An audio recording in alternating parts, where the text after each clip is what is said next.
Bonjour et bienvenue au show Minter Dialogue, épisode numéro 126. Je suis Minter Dial, votre compère et hôte pour ce podcast, fier membre du réseau Evergreen Podcasts. Pour plus d'informations et pour explorer les autres podcasts sur ce réseau sélectif, allez visiter leur site evergreenpodcast.com. Mon invité aujourd'hui est Nadia Nardonnet.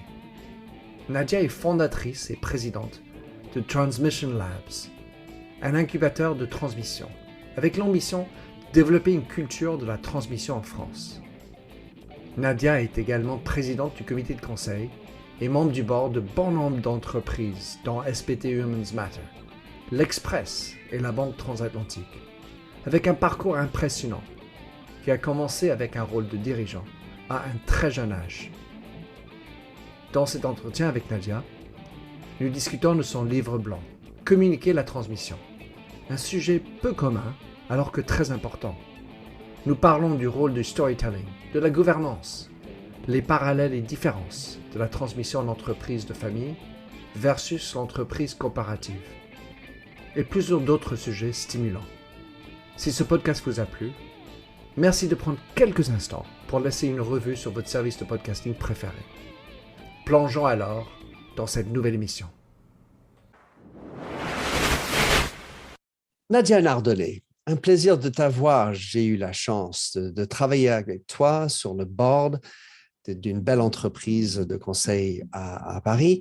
Et puis, je voulais prendre l'occasion de t'avoir sur mon podcast, car tu as, avec des collaborateurs et des aides, publié un livre, Communiquer la transmission. Donc, on va en parler de cette histoire de transmission, puisque tu es aussi directrice générale et fondatrice de Transmission Lab. Dans tes propres mots, comment voudrais-tu te présenter, Nadia? Merci, Minter. Moi, je suis ravie d'être avec toi. J'ai pris beaucoup de plaisir et je prends toujours beaucoup de plaisir à travailler avec toi. Donc, ça me fait encore plus... c'est agréable de se dire qu'on va passer une heure ensemble. Moi, je me définis comme quelqu'un qui a une expérience professionnelle riche, diverse, en direction d'entreprise, en création d'entreprise et en reprise d'entreprise familiale. Et cette expérience, je l'ai mise aujourd'hui à profit de Transmission Lab, qui est, comme tu l'as un peu dit, c'est un organisme à but non lucratif. Donc, l'objectif, ce n'est pas le profit, contrairement à ce que j'ai fait précédemment, mais l'objectif, c'est d'évangéliser sur la transmission. Et c'est cette expérience professionnelle à travers toutes ces sociétés qui m'a fait prendre conscience que la transmission était quelque chose qui n'était pas obligatoirement inné, contrairement à ce qu'on pense, parce qu'on se dit on est vivant, on a des enfants, on part et on transmet. Ouais, mais c'est pas si inné que ça. Et alors, dans l'entreprise, ça l'est encore moins, parce que quand tu fais des études de commerce, des MBA, on t'apprend à créer des entreprises, on t'apprend à les manager, on t'apprend à les développer. Et personne ne te dit qu'en bout de course, toi, tu ne vas pas durer, mais dans ton entreprise, elle est là pour durer. Enfin, elle devrait être là pour durer. Dans ma philosophie, elle devrait être là pour durer.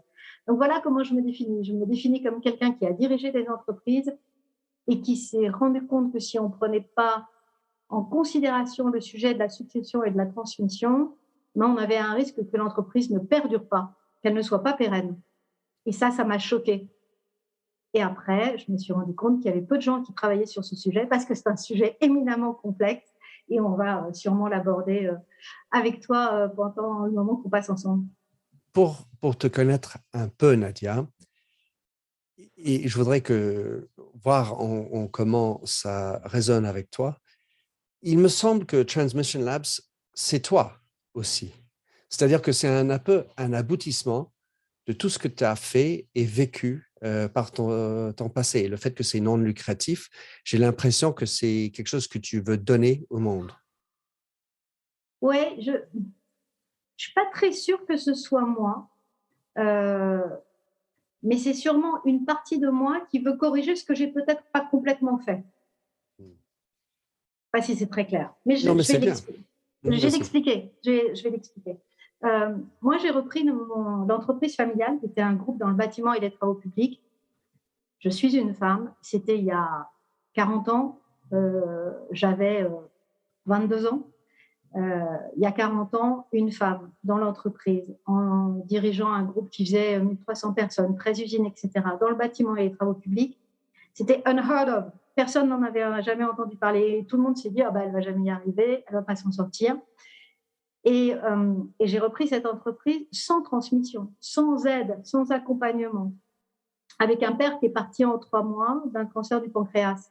Donc, en fait, sans même échanger, même si on échangeait beaucoup, et heureusement qu'on échangeait beaucoup avant.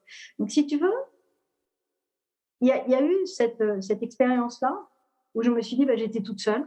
Et en plus, j'étais vraiment, vraiment bien toute seule. Ça n'a pas fait un déclic tout de suite. Ça l'a fait plus tard. Le déclic que personne n'a aidé, que personne m'a expliqué comment ça marchait.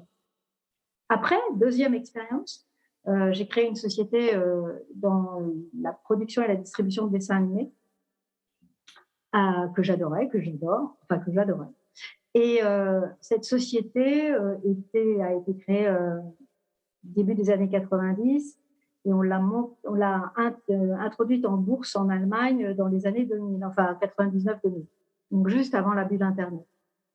Et on l'a introduite en bourse avec beaucoup de succès, mais en même temps pour des raisons qui n'étaient pas des raisons de garder l'entreprise pérenne, qui étaient des raisons de faire un coup.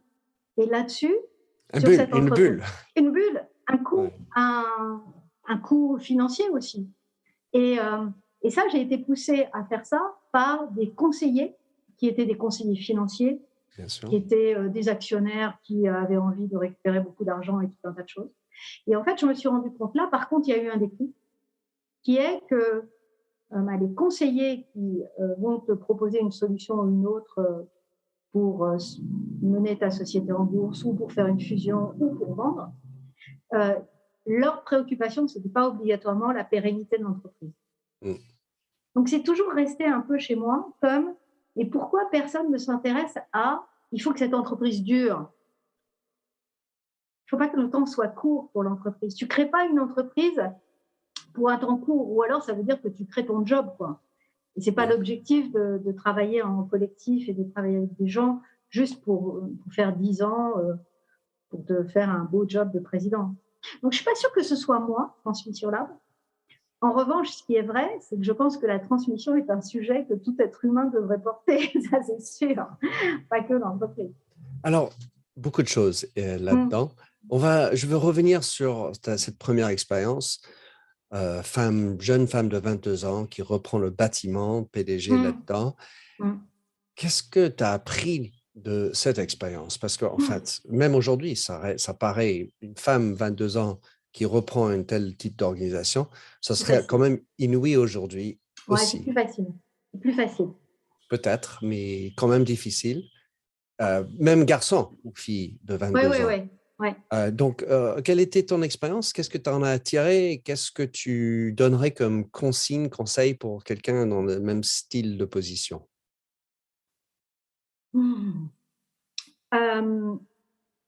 Qu'est-ce que j'ai très sincèrement tout appris.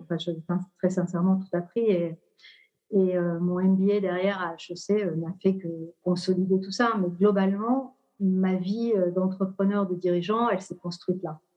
Elle s'est construite par ce que j'ai vécu à ce moment-là, ce qui était très complexe parce que l'entreprise était en croissance, parce qu'elle avait gagné des marchés importants, que des concurrents voulaient avoir. Donc, elle était endettée. Donc, c'était un mélange de complexité du métier lui-même, bâtiment et travaux publics, et puis le contexte dans lequel était l'entreprise.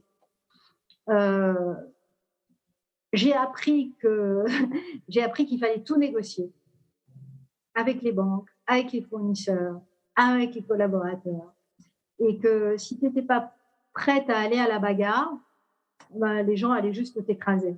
Et ça, c'est terrible. Enfin, je ne sais pas, mais c'est terrible à vivre à 22 ans. Ouais. Si tu es idéaliste et tu penses que bisounours, etc. Oui, et ouais. et encore une fois, tu n'es pas aidé à prendre tout ça en compte. Mais c'est vraiment une des choses que j'ai le plus apprises. Et puis après, tout ce qui est le management, ce n'est pas un management, mais c'est l'importance de tes collaborateurs quand tu rentres dans une bagarre. Euh, et puis, euh, et puis après, t'appuyer sur les bonnes personnes que je n'avais pas autour de moi, donc ce qui a créé un certain Ça, nombre de problèmes. ça me fait penser à des histoires de famille royale où un jeune roi est nommé et il doit trouver un régent, quelqu'un qui lui donne bon conseil. Ouais. Et alors que tous les employés qui dépendaient de toi finalement à ce moment-là étaient du même bord parce que ton entreprise contre les autres. Mm. Ça suffit pas pour rallier les gens derrière toi tout de suite Non. juste parce qu'ils payent le chèque. Comment est-ce que tu as trouvé tes alliés? Combien du board que tu as hérité, tu Mm. as dû te débarrasser ou en tout cas gérer? Combien c'était difficile ça? Ça, c'était difficile parce qu'il y en a qui sont partis, Mhm. en fait. Et en réalité, mais je vais rentrer dans trop de détails, mais en réalité, les gens qui m'ont le plus aidé étaient des gens qui étaient à l'extérieur de l'entreprise. Et des gens qui ont été à l'extérieur de l'entreprise dans le sens où c'était des avocats, parce que j'ai vendu des sociétés. Il y en a certaines qui ont été en dépôt de bilan. Donc, des administrateurs judiciaires m'ont aidé. Des gens qui, à un moment, se sont dit, bah, elle ne va jamais s'en sortir, il faut qu'on l'aide. Et c'est eux Donc, qui m'ont le plus aidé. Après, ce n'est pas le comité de direction qui m'a aidé. Il y en a qui sont partis. Mais c'est les collaborateurs de base qui vont continuer à faire leur boulot correctement et bien, et avec la volonté de faire durer le groupe. parce qu'eux, ils avaient envie de garder leur boulot aussi, Oui, quand même. ouais, aussi. Et on oublie ça dans les financiers qui sont du court-termisme, etc. Et puis, il faut couper des têtes, il faut couper des coûts, etc. Et on oublie que c'est quand même des vies. Il y a un article que j'ai adoré, un entretien de toi, et le titre de l'article, c'était « Savoir transmettre, c'est savoir vivre ». Et quelque part, pourquoi je t'ai posé la question initiale, c'est que transmission égale vivre. Et donc, si tu es sur la transmission et que tu as repris la société fondée par ton père, il y a quelque chose qui est intime dans cette histoire et que finalement, transmettre dans une famille, transmettre ses racines, d'où je viens, qu'est-ce qui s'est passé dans la Deuxième Guerre mondiale ou pas, des choses comme ça. Eh bien, tout ça, c'est encore plus compliqué quand on est sur la transmission, première génération, d'une histoire familiale. Absolument. Mais moi, je crois vraiment que, effectivement, la vie, c'est une transmission et que c'est important de le savoir. Mais là encore, c'est vrai qu'on n'en parle pas tant que ça dans l'éducation, même en éduquant les enfants. On ne parle pas souvent de transmission. Or, c'est important de transmettre l'histoire, de transmettre les valeurs, de penser à transmettre ce que tu as créé, même si c'est des œuvres d'art, même si c'est un livre, peu importe. Et je crois que la transmission, c'est effectivement la vie. C'est ce qui te permet de durer. Ce qu'on sait, c'est qu'il y a des histoires dans la famille. On parle de placards, des squelettes dans le placard, Ouais. des sujets tabous, des sujets non dits. Et c'est pareil dans l'entreprise. Il y a aussi, surtout avec une certaine histoire, quand on a de la bouteille dedans. Et il y a quelle histoire on veut raconter. Et une des questions que je voulais pour toi, c'est quelle est la part du storytelling, comme on dit en anglais, l'histoire avec un petit H, de comment on raconte dans la transmission. Alors, je ne sais pas si je vais complètement répondre à ta question, mais j'ai envie de te dire ça. Ce qui est important, ce qui a été important pour moi à l'écriture du livre, c'est de dire, si on ne parle pas, on n'arrive pas à transmettre. Or, dans l'entreprise, un dirigeant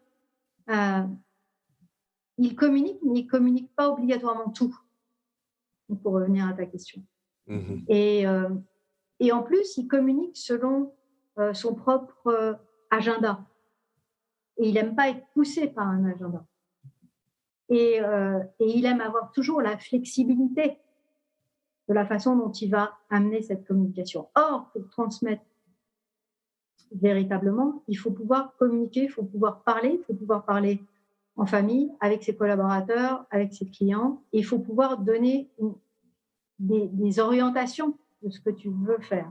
Donc, c'est pour ça que c'est compliqué, communiquer et transmettre.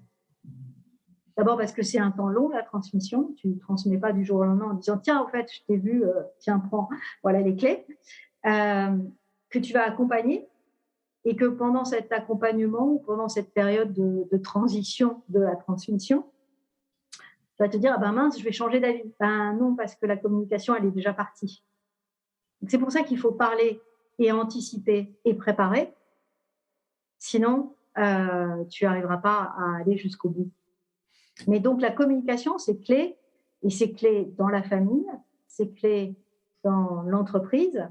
Et il faut arriver à se parler dans l'entreprise très clairement, dans la famille peut-être aussi, mais bon, je ne vais pas aller là-dessus. Il faut arriver à se parler sans émotion. Et ce n'est pas si simple quand tu es un dirigeant qui a créé sa société. Peut-être plus simple quand tu parles de 3e ou 4e génération. Alors moi, j'aimerais bien refouler l'idée d'éliminer l'émotion, car je pense que nous sommes tous des émotifs, même quand bien même on a fait des grandes écoles, et que tout passe par l'émotion. Et c'est pour ça que l'intérêt, en tout cas chez les anglo-saxons, du storytelling. Et donc, sur Transmission Lab, vas-y, pardon. Non, j'allais dire que dans le storytelling, il n'y a pas d'émotion. Selon Nadia Nardonnet. Comme je suis littéraire, dans la littérature, c'est toute une histoire d'émotion, selon moi. Mais le concept de Transmission Lab se focalise sur la transmission de première génération. Ouais. N'est-ce pas?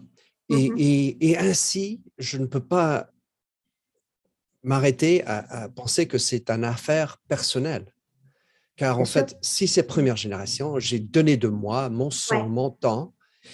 Et ainsi, combien est-ce qu'il est intéressant, voire important, de se connaître dans la création de ce qu'on raconte, enfin tout ce la transmission. Je suis complètement d'accord, mais c'est d'ailleurs un des vrais sujets, c'est que l'émotion du dirigeant qui a créé sa boîte, l'émotion et l'attachement, en fait, à deux choses.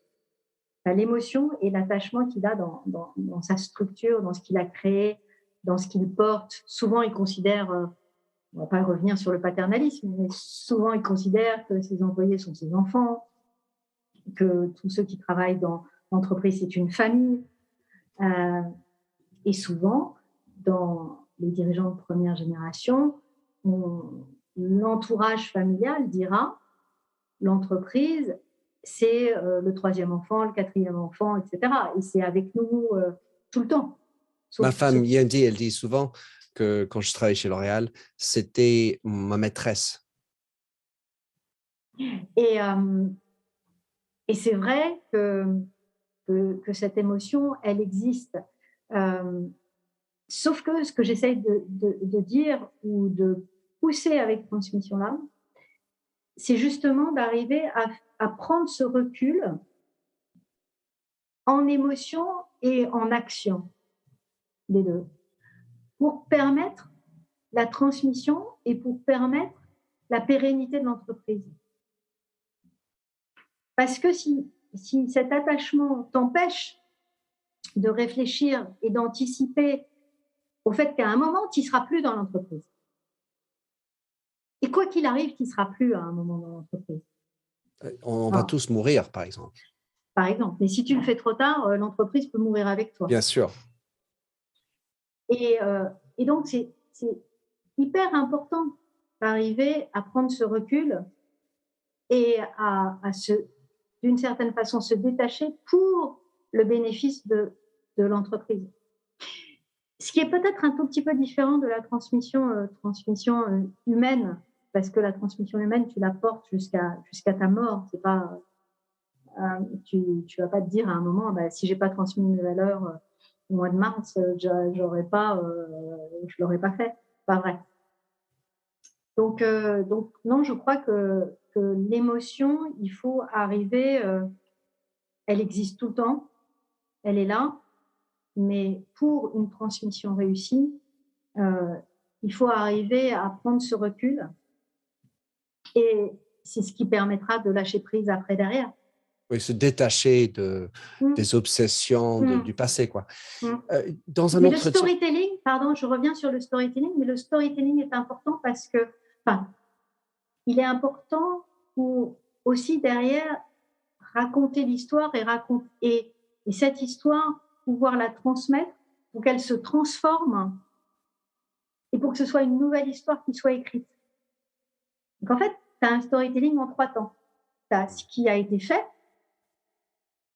la façon dont ça va être repris et transformé, et la nouvelle histoire qui va s'écrire. Je parle de ça, Nadia, car en fait, dans mon expérience, j'ai repris les rênes d'une entreprise qui faisait, c'était une entreprise de produits de shampoing pour les coiffeurs. On faisait à peu près 400 millions de dollars, donc pas énorme, mais en tant que patron de cette entreprise, j'étais juste un employé chez L'Oréal qui avait ce rôle, mais il m'avait semblé super, un privilège par ailleurs, d'être en contact direct avec la femme qui a fondé l'entreprise. Et pourquoi j'avais un appel avec elle, Paula Kent pour la nommer, à peu près une fois tous les 2 mois. Je passais 1 heure au téléphone avec elle. Elle était à Los Angeles, moi à New York, et elle me racontait les débuts et les travers, des histoires rigolotes, des problèmes, et car j'étais toujours en lien avec plein des distributeurs qu'elle-même avait trouvés au Japon par ailleurs. Et donc, ça m'a permis de mieux comprendre les racines, et ces racines qui ont fait qu'elle avait besoin de créer cette entreprise. Et souvent, le prochain, surtout si c'est juste un PDG commercial qui était parachuté, nommé, etc., se détache de cette réalité. Et puis après, c'est juste une histoire financière. Il faut faire du pognon, des performances, etc. Et on oublie cette naissance qui était née d'un réel problème avec une réelle solution. Mais c'est fondamental. Je pense que les racines, l'histoire, c'est aussi quelque part, ce qui définit l'entreprise. Et c'est là que tu vas, sans vouloir parler tout ça, mais c'est l'esprit de l'entreprise, en fait. Et les valeurs. Et les valeurs. Et c'est pas toujours la vérité au total. C'est une version du passé, parce qu'il y a eu plein de merde, plein de crasses, plein de problèmes, etc. Mais on va raconter une autre histoire, et c'est ça qui fait la puissance du storytelling. Et si tu reviens d'ailleurs, si tu reviens au fondateur, si tu repars de ces bases-là, je reviens sur le côté, c'est important d'écrire cette histoire pour pouvoir la transmettre et pour pouvoir la écrire, la nouvelle. Quand toi, tu prends une entreprise et que tu vas voir le fondateur et que tu repars de son histoire, ça te permet aussi de la célébrer, de la comprendre, et ça te donne une grande liberté par rapport à ce que tu peux écrire ensuite. Absolument. Ça m'a permis, moi, de réincarner son esprit. Et elle disait d'ailleurs qu'elle croyait dans la réincarnation, qu'elle avait été un papillon japonais avant, etc. Donc, c'est des histoires que je racontais d'elle et qui l'amenaient à rester vivant et humain, car un des gros problèmes des entreprises, lorsqu'on cède, on passe du fondateur, la famille, etc., à un actionnaire, private equity, autre chose, on oublie très vite ses racines. Absolument. Je voulais parler, Nadia, dans un entretien, donc quand tu expliquais le pourquoi de Transmission Lab, tu as dit que c'est une passion pour toi et que la France était loin derrière l'Allemagne et l'Italie. Donc, je voulais t'interroger sur quelle était la mesure de cette transmission et pourquoi est-ce que ça serait le cas? Alors, en réalité, là-dessus, je suis partie de la conviction suivante, c'est que pour qu'une entreprise devienne une ETI, c'est-à-dire une entreprise de taille intermédiaire, en France, avec la dénomination qui est aujourd'hui reprise en Europe, il faut qu'il y ait des transmissions qui se passent et il faut que l'entreprise soit pérenne. Il ne faut pas qu'elle soit rachetée par un groupe, il ne faut pas qu'elle soit rachetée par du private equity, il faut qu'elle dure. Or, en France, on a le plus petit nombre d'entreprises de taille intermédiaire quasi en Europe. Il y en a 12 000 en Allemagne, il y en a 10 000 en Angleterre, il y en a plus de 10 000 non, 8 000 en Angleterre, 10 000 en Italie. Et en France, tu plafonnes à 5 000.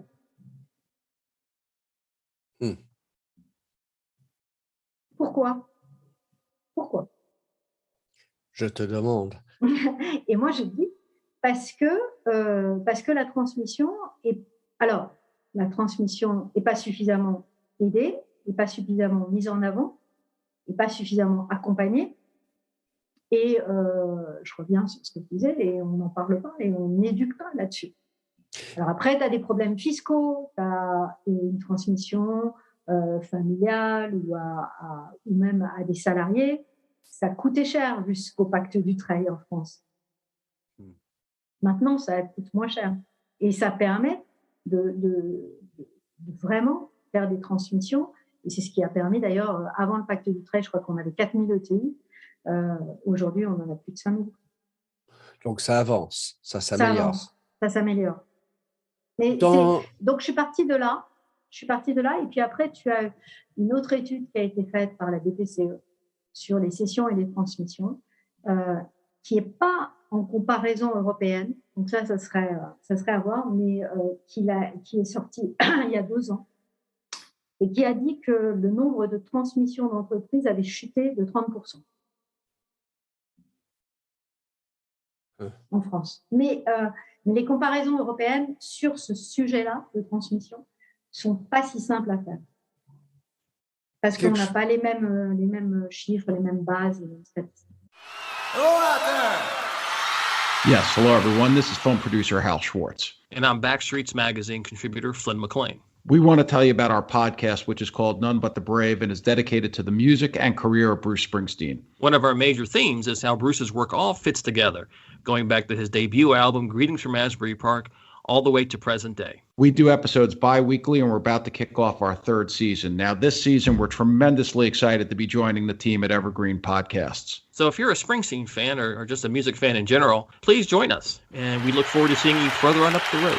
Thank you so much! We'll be seeing you! Une des points qui doit être dedans quelque part, c'est que souvent, on crée une entreprise et la transmission de l'actionnariat à la propriétaire, ça peut se passer dans la famille. Absolument. Mais compte tenu de la population, la démographie de la population ces jours-ci et le fait que dans beaucoup de pays en Europe et puis par ailleurs, donc 1,5, pas 2 enfants, ça fait difficile s'il y en a un qui devient artiste, tu n'as pas un deuxième. Tandis qu'avant, il y a 10 ans, 100 ans, on avait une dizaine d'enfants et tu avais un choix. Alors, c'est très intéressant ce que tu dis. D'abord, c'est intéressant parce que ça me fait penser à beaucoup de choses. Très intéressant parce que ce que j'explique souvent dans les conférences et les ateliers qu'on peut faire avec le lab, c'est que la transmission, l'entreprise peut rester familiale de façon actionnariat avec une stratégie qui sera la stratégie de la famille qui est propriétaire majoritaire et avoir un opérationnel dirigé par quelqu'un d'autre. Il y en a plein, hein? Bien sûr. Or, ça, déjà, c'est pas acquis pour tout le monde. Et les dirigeants d'entreprise en première génération, ils le voient pas comme ça. Parce que fondamentalement, ils se disent ah ben j'ai mon entreprise, donc c'est mon fils. Ben non, ça peut être son directeur général, ça peut être son directeur de commercial, son directeur financier, peu importe. Moi, j'ai plein d'exemples d'entreprises familiales, propriété de la famille, dont le dirigeant est un dirigeant externe. Mais la stratégie est toujours familiale. Enfin, déjà, et la volonté est toujours de durer.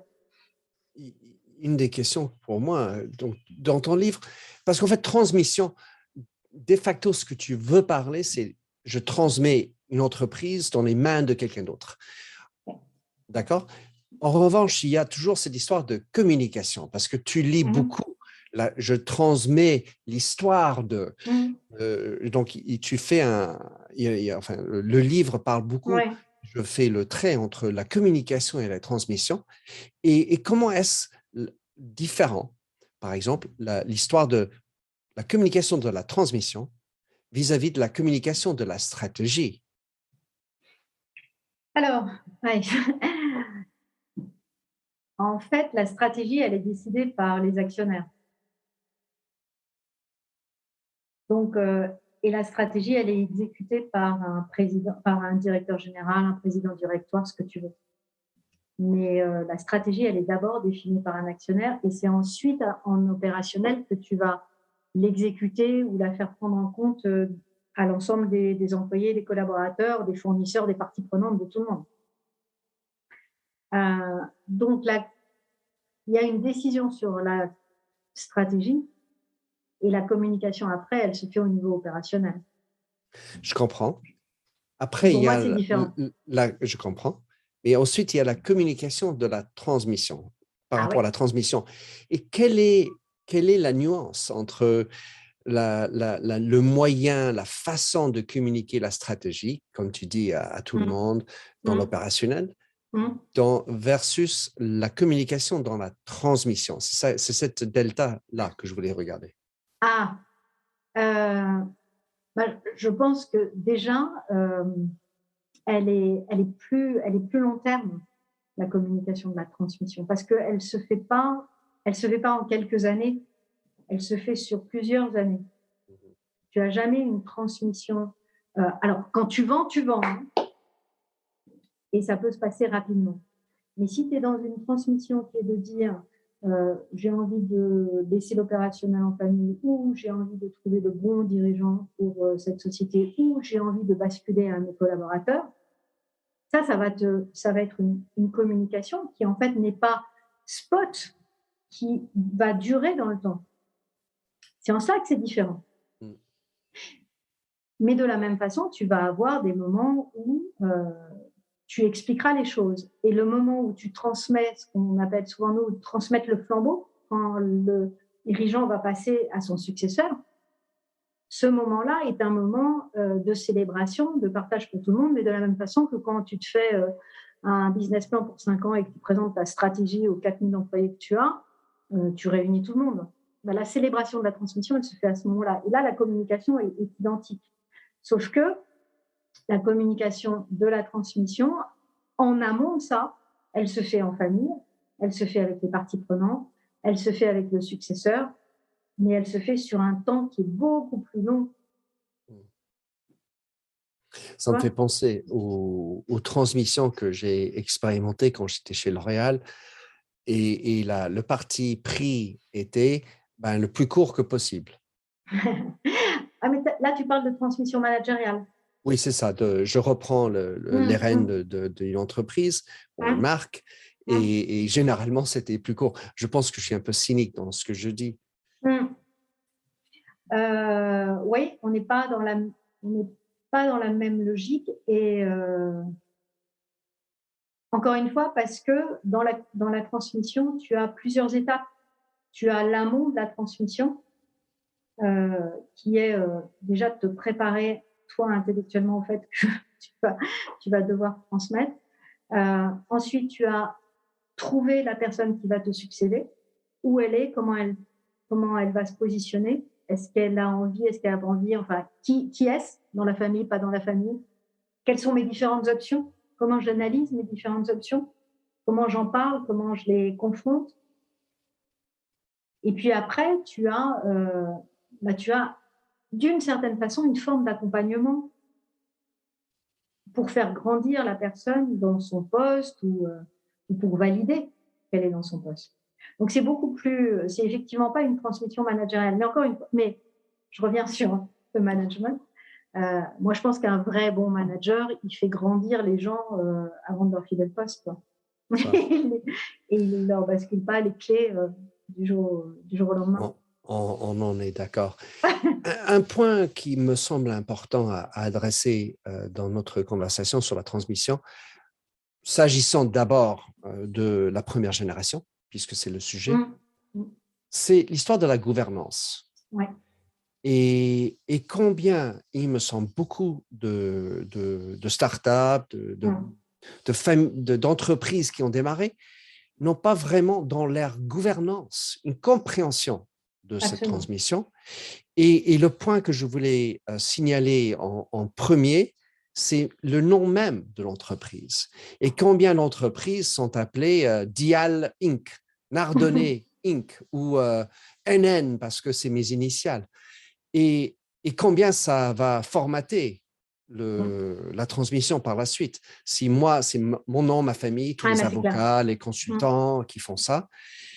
Et donc, voilà, c'est par rapport à la gouvernance. Et quelles sont tes consignes, conseils? C'est fondamental. Sincèrement, pour moi, c'est fondamental.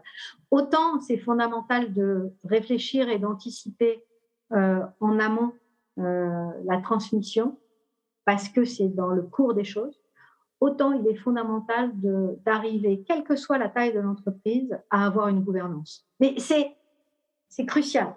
Que tu sois une start-up de 5 personnes et avoir ne serait-ce qu'un advisory board qui fait 3 personnes et qui va t'orienter, qui va te donner des bons insights sur ton marché, sur la façon dont tu vas te développer, sur les innovations, sur peu importe. Je crois que la gouvernance, c'est clé pour toute entreprise.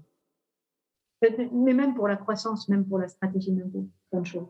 Et si tu as une bonne gouvernance, la gouvernance devrait se poser la question de la transmission ou de la succession, parce que dans les grandes entreprises, tu as des plans de succession.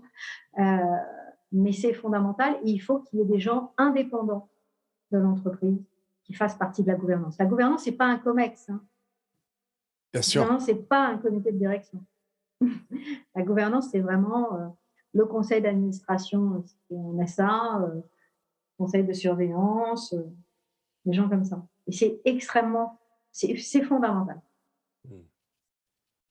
Après, il faut que ces gens-là aussi, entre guillemets, quand ils viennent, c'est qu'ils portent eux-mêmes ce sujet de la transmission. Moi, j'ai eu l'expérience directe quand j'étais chez L'Oréal au Canada, un distributeur qui était juste génial et avec un dynamisme incroyable avec 2 enfants. Et le point qui était compliqué, et pour l'avoir vraiment vécu ça dans le dur, c'est que ça avait attrait avec le sujet de la mort. Car en fait, c'est quoi ton héritage après toi? Et il doit y avoir un après toi. Et c'est juste forcément une histoire personnelle. Car en fait, tu ne peux pas vivre éternellement. Et tu as besoin de lâcher. Parce que pour beaucoup de patrons, c'est une histoire de qualité de vie.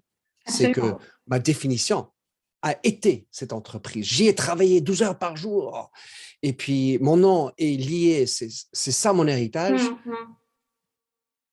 Et c'est pour ça que c'est tout à fait juste. Hein. Enfin, c'est un vrai sujet. Quand je te disais que le sujet, avant qu'on en parlait de sujet, c'est l'émotion, l'attachement et le lâcher-prise. Et tu as des dirigeants qui te disent, enfin, on a fait pas mal d'études sur le sujet, qui associent la transmission à un deuil, à une mort. Tu as le sujet de ça me définit, l'entreprise me définit moi aujourd'hui. Donc, comment je serai définie après? Sans parler de quel sera mon statut, où va être mon pouvoir, comment les gens vont me regarder. Et c'est surtout comment je me définis. D'où Et tout ça, l'importance de se connaître. Exactement. D'où l'importance de se connaître et d'où l'importance, là c'est extrêmement compliqué sur les premières générations, d'où l'importance aussi de pouvoir avoir des passions autres que l'entreprise. Et ça, et donc là tu retrouves le sujet de l'émotion. C'est est-ce que j'ai d'autres passions? Et est-ce que j'ai envie d'assouvir autre chose que simplement le développement de cette entreprise? Et moi, j'ai envie de dire ça, c'est une histoire vivifiante. C'est-à-dire que si tu n'as que ça, c'est dangereux, car en fait, ça peut ne pas plus exister.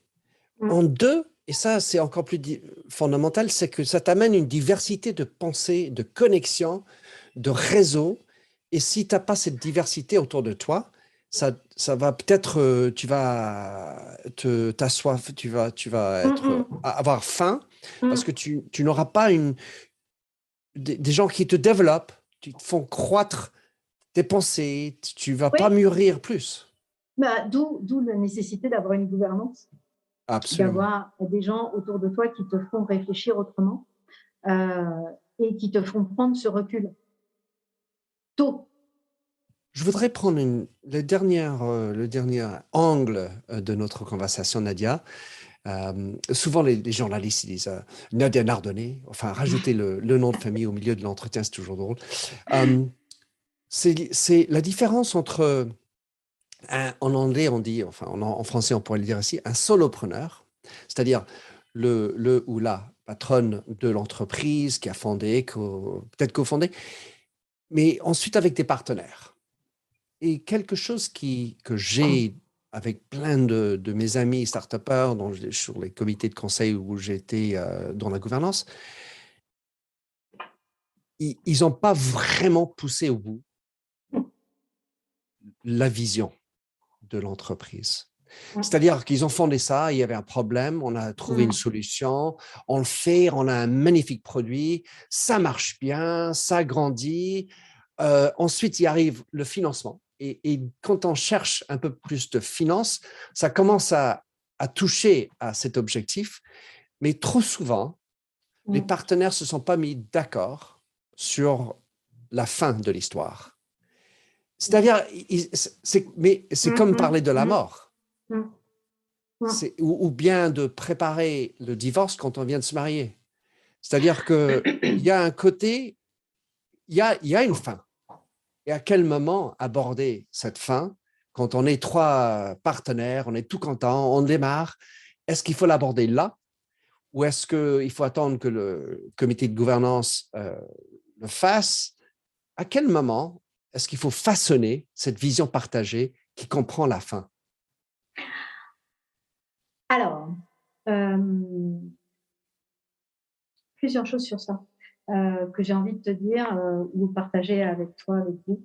La première chose, c'est que c'est intéressant de parler d'un solo founder et de parler de plusieurs associés. Parce que il y a un très beau concept dans l'entreprise et dans la transmission et dans ce qu'on fait avec les entreprises familiales, qui est le concept de la personne source. La personne source, c'est la personne qui incarne l'entreprise, qui l'incarne complètement. Et c'est Peter Conning qui a développé ce concept. Peter, il dit, en fait, il n'y a toujours qu'une seule personne source, même si tu as plusieurs co-founders. Et c'est important que ce soit cette personne source qui soit celui qui transmette ensuite le flambeau à son successeur, qui deviendra la nouvelle personne source. Donc, je pense que l'histoire de co-founders, effectivement, est compliquée dans une entreprise. Parce qu'effectivement, quand tu vois une société, souvent, c'est une personne qui arrive à l'incarner complètement et pas plusieurs. Après, c'est de toute façon pour les trois de se dire pourquoi tu fais ça et avec quel objectif. Est-ce que l'objectif est quand même mal. Moi qui travaille aussi avec des entrepreneurs et des startups, j'ai tendance à dire qu'aujourd'hui, on est beaucoup trop sur je fais la boîte et la fin, c'est je serai une licorne. Ah oui, scale up and sell out. Exactement. So, si tu as ça comme objectif, et tu peux l'avoir, hein, chacun fait ses trucs. On n'est pas sur un héritage long terme. Mais on n'est pas sur l'héritage. On est sur faire du pognon d'ici 3 ans, quoi. On est sur, voilà, on est sur whatever. Et ça, je pense qu'ils sont assez alignés en règle générale quand ils sont là-dessus. Mais qui a des travers, j'ai envie de dire, quand même, qu'on n'est pas dans l'incarnation d'une marque, on n'est pas dans un héritage à long terme, on est juste pour transaction. Voilà. Et là, tu n'es plus. Et encore une fois, quand tu as quelqu'un qui représente, qui incarne, qui est la personne source de l'entreprise, souvent, c'est elle qui prendra la décision de dire moi, j'ai envie d'être dans tous les pays, j'ai envie qu'on soit 50 000 et j'aurais envie que mon entreprise me survive. Donc, je ne sais pas si, pour répondre à ta question, encore une fois, je pense que c'est beaucoup parce que l'externe et parce que des organismes comme Transmission Lab vont parler, vont évangéliser et vont parler de cette transmission, que ça peut avoir du sens. Mais pour avoir donné un cours récemment à HEC, je parlais de Transmission Lab et j'ai quand même eu un étudiant de MBA qui m'a dit mais une entreprise, ça peut être créé et pour répondre à un problème, et ce problème, dans 5 ans, il n'est plus là. Ce n'est pas si grave. Pourquoi vous pensez que c'est important qu'une entreprise soit pérenne? Et j'ai répondu, je pense que c'est important parce que tu embarques des gens avec toi. Ce n'est pas toi tout seul qui fais l'entreprise. Tu vas embarquer, quand tu es à peu près responsable, tu vas embarquer des personnes qui vont te suivre, qui vont être tes collaborateurs, tes employés, qui vont y passer des heures carrées pour faire en sorte que l'entreprise réussisse. Ceux-là, tu as une responsabilité vis-à-vis d'eux. Et la responsabilité, c'est de les emmener et de faire en sorte que ça dure. Et pas juste de leur dire, les mecs, on est embarqués, fais un petit tour du lac, et puis on revient, et puis c'est bien, quoi. D'où la loi Pacte d'avoir une raison d'être. Ou alors tu le dis dès le début, hein, pourquoi pas. Oui, ça, au moins, on est tous au courant. Mais c'est vrai que l'histoire d'une raison d'être et la communauté de stakeholders qui est plus large que juste tes clients et juste tes actionnaires et même plus large que juste tes employés, que tu as une grosse communauté et puis la famille des employés. Enfin, non, mais c'est énorme. Mais c'est la raison d'être et puis c'est aussi la responsabilité sociale des entreprises. Comment est-ce que tu juges la loi Pacte aujourd'hui? On est en 2022. Comment est-ce que tu évalues son implémentation, son utilité en France? D'abord, je la soutiens complètement. Je pense que ça a été un moment extrêmement important. Je pense que de nombreuses entreprises se sont emparées de la loi Pacte, beaucoup, et que si je vais jusqu'au bout, et que cette loi Pacte, quelque part dans l'ensemble de ces clauses, est assez proche de ce que sont les entreprises familiales ou les entreprises première génération, où le dirigeant, il a besoin de donner une raison d'être, il a besoin d'être dans cette logique de sens pour l'entreprise qui n'est pas simplement un sens financier. Donc, je la soutiens complètement et je pense qu'elle est complètement en ligne avec les tendances actuelles et les demandes des jeunes sur je ne vais pas juste faire un job pour faire un job, sinon je suis freelance, quoi. Voilà. Alors bon, le freelance, ça augmente aussi. Hein. Ça, c'est vrai. Et je pense que c'est en conséquence du manque de raison d'être dans les entreprises, car en fait, avoir un sens a du sens. Ah, mais clair. Oui, belle conclusion. Et non, mais je voulais juste parler d'un autre point qui est combien c'est dans l'air du temps.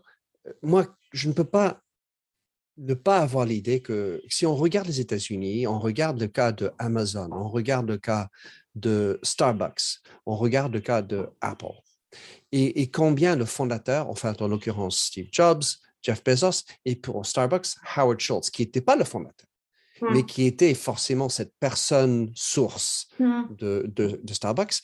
Dans le cas de Starbucks et de Apple, le patron, enfin le fondateur, cette personne source est partie, l'entreprise s'écroule, la personne source revient et bingo. Et pour moi, cette histoire de personne source, c'est fondamental dans la transmission. Car c'est quelqu'un qui incarne les valeurs, qui incarne l'histoire et qui a, et j'utilise un terme un peu grossier, les couilles. C'est-à-dire cette capacité de dire, voilà, c'est nous ça et c'est pas nous cela. Et de prendre des risques. C'est ça. Sur ça, Nadia, nous terminons.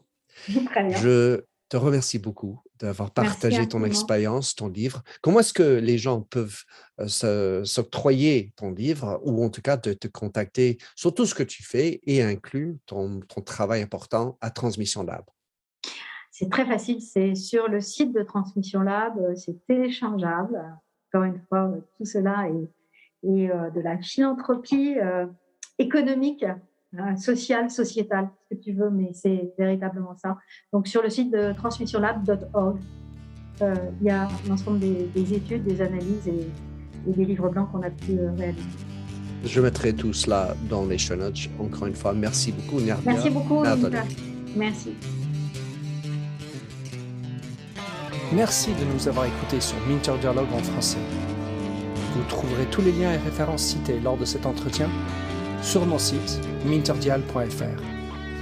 Pour vous inspirer, je vous laisse avec une chanson que j'ai écrite dans ma jeunesse, A Convinced Man.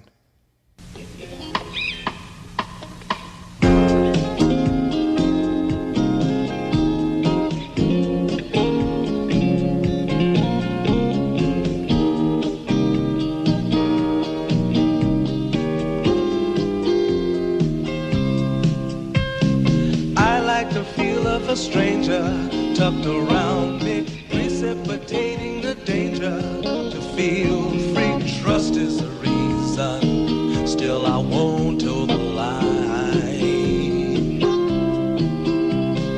I sit here passively, hope for your respect, anticipating the thrill of your intellect. Maybe I tell myself there's no use in me lying.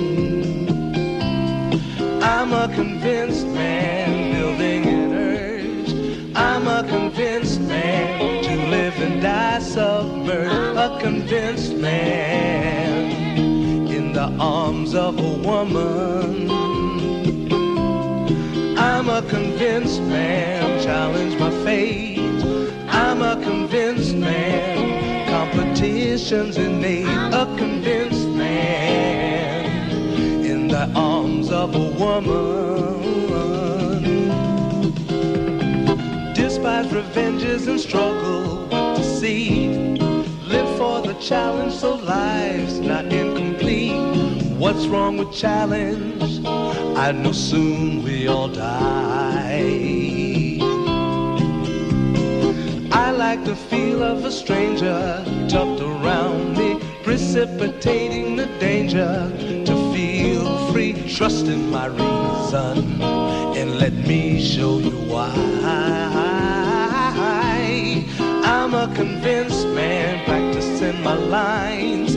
I'm a convinced man, here in these confines. A convinced man, in the arms of a woman. I'm a convinced man, admit to the test. I'm a convinced man, I'm ready for an arrest. I'm a convinced man, in the arms of a woman.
Hello out there. Yes, hello everyone. This is film producer Hal Schwartz. And I'm Backstreets Magazine contributor Flynn McLean. We want to tell you about our podcast, which is called None But the Brave and is dedicated to the music and career of Bruce Springsteen. One of our major themes is how Bruce's work all fits together, going back to his debut album, Greetings from Asbury Park, all the way to present day. We do episodes bi-weekly, and we're about to kick off our third season. Now, this season, we're tremendously excited to be joining the team at Evergreen Podcasts. So if you're a Springsteen fan or just a music fan in general, please join us. And we look forward to seeing you further on up the road.